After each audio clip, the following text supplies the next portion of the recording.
Hey mini enthusiasts, how you doing? Welcome back. It's part 4 of the radius arm replacement, which has turned into a lot more than just a radius arm replacement, but we're getting there. So this evening just need to whip the subframe back out the car again. Everything's lined up okay now, and I just need to get the rear heel board completely welded up and the outer seal back on.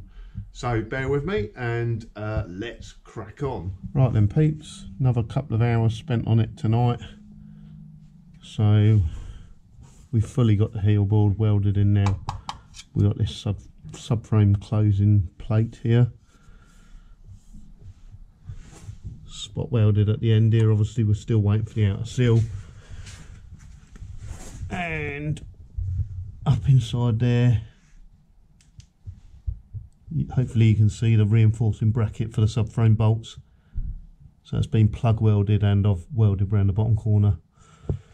So just stick a bit of primer on that now just to stop it going rusty. Right, time for some more work, but I've got some serious cleanliness issues. What a state the place is. So let's get this cleaned up first.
Right then guys, nothing better than new mini parts, is there? So took a little drive up to Mini Spares today and pick up the subframe.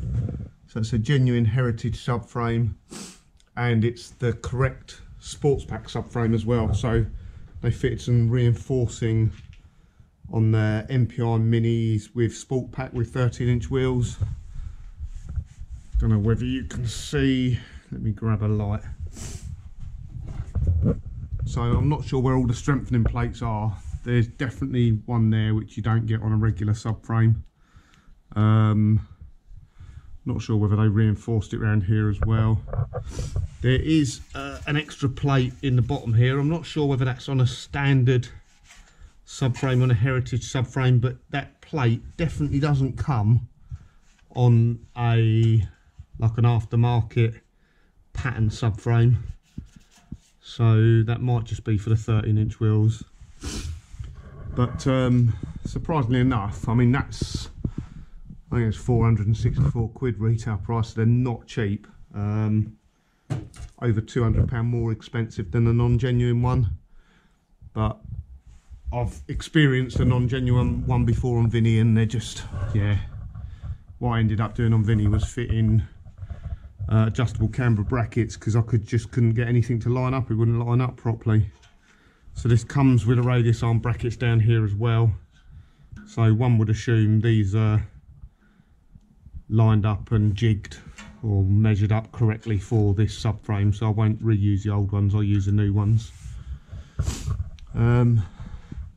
Yeah, and as I say, what's surprising actually, the genuine subframes, yeah, 464 quid, but there's no price difference between a 13-inch sports pack one with the extra reinforcing and a standard one. So if I had a standard car, I'd be fitting the reinforced subframe anyway. So I got a couple of other bits while I was there. So thanks to the subscribers that mentioned it actually. I can't remember who your names are, I apologise. So one of them was the subframe closing panel. So that's a genuine heritage one.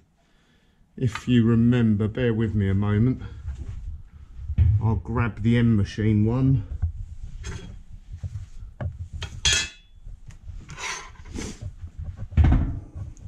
So the M machine panel comes in two separate parts, whereas the heritage one comes in one piece.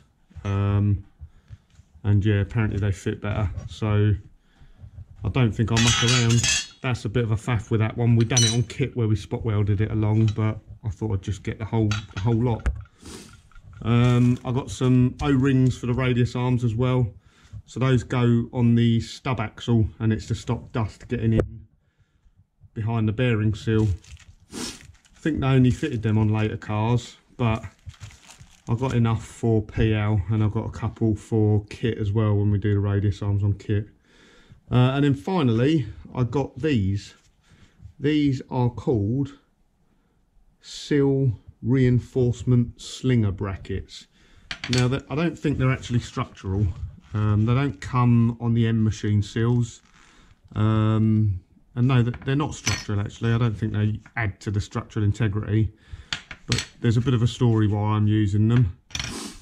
So the old one, part of the old one was there, so that's the old bit I cut out. So the subframe brackets goes on something like that, the bolts. That's the reinforcing plate there, and then you've got this bracket here, which is fits on like that. So you notice this has got a bolt hole in the bottom, so it's spot welded on here, but it isn't actually bolted onto the outer sill. However, the outer sill does have a hole in for it to be bolted through. So just grab the outer sill. So I believe it's one of those holes there. So that corresponds with that. And they were put on there during manufacturing. It was something to do with moving it around the production line. I think there's a plate underneath as well. So it doesn't really need it. It's not going to add any strength, although the way I'm going to use it, I am. So I'm going to try and spot weld it in there, so that's in on that bracket inside the car, and then I'm going to drill through the outer seal and spot weld on here as well. And the reason I'm doing that, obviously, I'm not replacing the whole seal. I'm just replacing this sort of other way up. Sorry, I'm just replacing sort of this much a section here.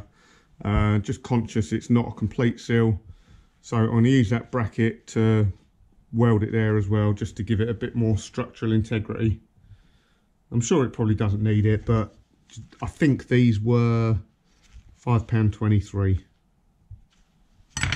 If I don't use them, I don't use them. Hi guys, how you doing? Sorry for the interruptions. I know it's a bit stop and start this update, but that's just because I'm doing a couple of hours here, a couple of hours there. I did think I'd mention though, it's someone's birthday today, so it's not looking that fantastic for his birthday. So PL, my Mini, my Rover Cooper S Sport 5 is 22 today. So it was bought from John Cooper Garages on this day 22 years ago. It was collected by the original owner. I won't say his name, but I know him. And it was collected and handed over by John Cooper himself. So I've got photos of that. Really cool, actually. So yeah, PL, 22 years old today. I will do, once it's all back together and the weather's a bit nicer, I will do a proper sort of walk around of PL and show you around it, explain a few bits a bit more. But I quite often get questioned about it. Lots of people mistake it for a Rover Cooper Sport, and it is a Rover Cooper. It is a Sports Pack Mini, but it's a Cooper S Sport 5, which means it's as rare as Unicorn do. So it's a Rover approved John Cooper build. So it's not a conversion. It was built by Rover, and then it was tweaked or converted at John Cooper Garages, but it was converted from brand new. So it's an official Rover product. It was warranted through the Rover dealer network, and yeah, it's very rare. So there are only reputedly 30 of these ever sold.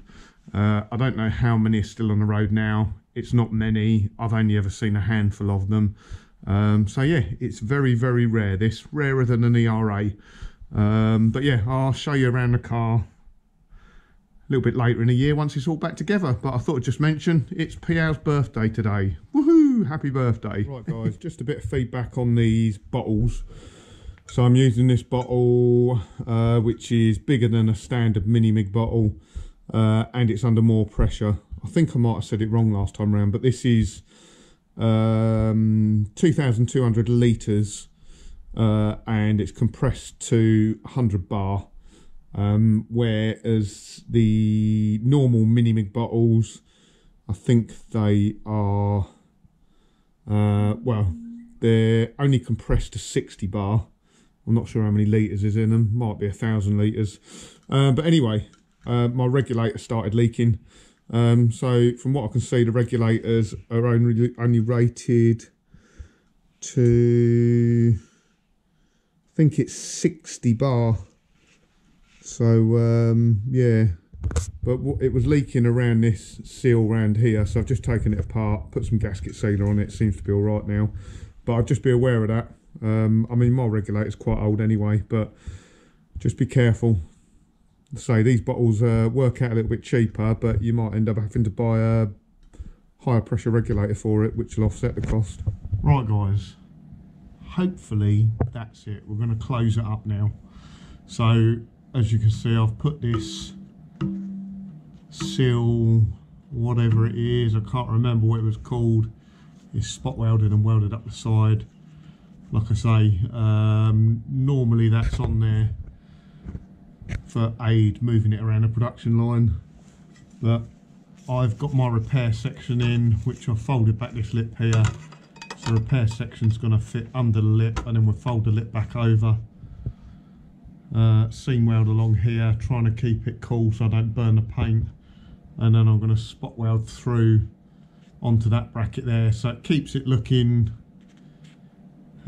factory original, because it's still got that bracket in there, it's still got the thread in there, but this will just add a bit of rigidity, just because we're putting a patch on rather than replacing the whole seal.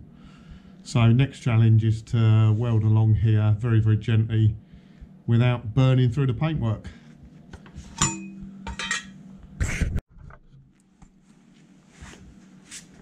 Right guys, so here we go. Final bit of welding on this section, but I think we've still got the other side to do, and I've done a bit of poking. There's another hole in the floor pan there, so that's going to need doing as well. What's quite handy now, we've got this bracket and bolt hole, I can use that just to hold my panel in place while it's being welded, which is quite handy. Look at that, works a treat. It's almost like I planned it.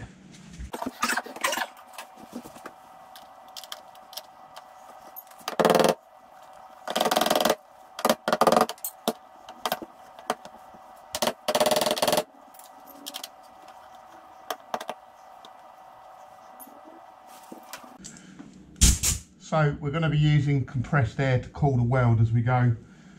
I found last time that it works much better than just a damp rag.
So right guys, that's kind of it with this bit now. So sorry I didn't film it all. It's a real pain. The camera just keeps getting in the way. You keep knocking it, conscious of it being there.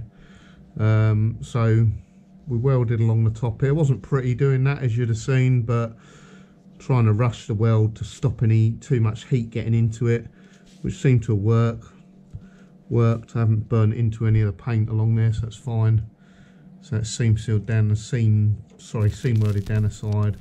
Along the bottom we've got 2 plug welds where this support bracket is, and we're plug welded along the top here. There is a gap here at the back of the floor, or the back of the sill, but I'm pretty sure that's meant to be there, built on the steam panel. I think it's just a drainage, so we'll leave that there. So I'm going to whack some fibre on there, and then we're done for that bit. And then next thing is there's a floor bung through there. Just noticed it was a bit rusty around the floor bung. Started cleaning it up, and as with everything mini, now we'll dig it. Alright, there we go. I think that's probably it for this episode and for this rear corner. I mean, it's all welded now, it's all solid. Obviously it wants finishing, so it'll get a stone chip on it. I might even put a light skimmer filler over there just so you get rid of the weld line. I don't want to grind the weld line down completely flat because it's a sill, it's structural, and I want to make sure all the strength's left in it. So yeah, like I say, I've got to do the opposite side next, and I've got to sort this out here. It looks a bigger hole than it is, but it's because the floor bung is there. Overall, am I happy with it? I guess so. You know, I'd love to do the same as sort of we done with kit, bolt, you know, strip it all down, put it on a jig, put complete new inner and outer seals in it. But yeah, you're limited to what you can do laying on your back in a garage, and it's one of those things, yeah, inner and outer seals, floor pans, that sort of thing, but I'll end up having to paint the car as well, so, and painting this car wouldn't be cheap. So it is what it is. I think that'll look pretty good once that's seam sealed and painted body colour again. Obviously I'll show you that once it's done, but that's it for now. Like I say, next challenge, start on the other side. So once again, thanks for tuning in guys. Catch you in the next update, and always remember, gas off.